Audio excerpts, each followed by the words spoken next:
সংখ্যালঘু নির্যাতন তো হচ্ছে ভারতে, ভারতের এক একটা মসজিদ তারা ভাঙতেছে এখন। এটা এটা এটা একটা লক্ষণ। আস্তে আস্তে ওর মানচিত্র মসজিদের মতোই ভেঙে খান খান হয়ে যাবে ইনশাআল্লাহ। এরা যেমন অখণ্ড ভারত চায়, আমরাও অখণ্ড ভারতই চাই। আমরা চাই অখণ্ড ভারত হবে কালিমা লা ইলাহা ইল্লাল্লাহ মুহাম্মাদুর রাসূলুল্লাহ। আপনারা তো মনে করেন যে ভারত আমাদেরকে ঘিরে রাখছে, তাই না? আসলে ভারতকে আমরা ঘিরে রাখছি। এই দিক থেকে আমরা, এই দিক থেকে চায়না, এখান থেকে নেপাল, এখান থেকে ভুটান, এখান থেকে মায়ানমার, এখান থেকে পাকিস্তান, আর তার চেয়ে বাপ আছে আফগানিস্তান। আছে না আফগানিস্তান? ওদের সাথে কেউ পারছে এই পর্যন্ত? আফগানের ভাইরা নিজেদেরকে গড়ে নিচ্ছে, এখন গোছাচ্ছে।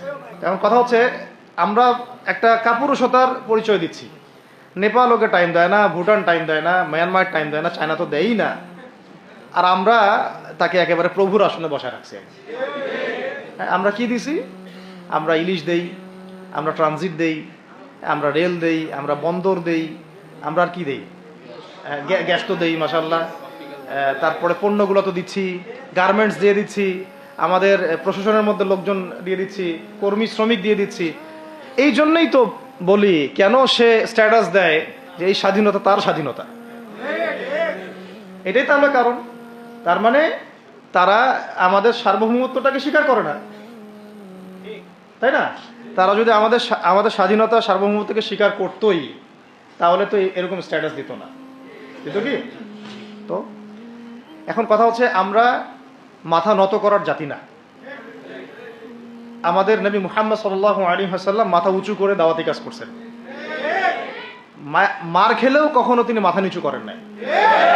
সাহাবায়ে কেরাম রাদিয়াল্লাহু আনহুম আজমাইন মাথা উঁচু করে দাওয়াতের কাজ করছেন, কারো সামনে মাথা নত করেন নাই ইল্লাল্লাহ, আল্লাহ ছাড়া।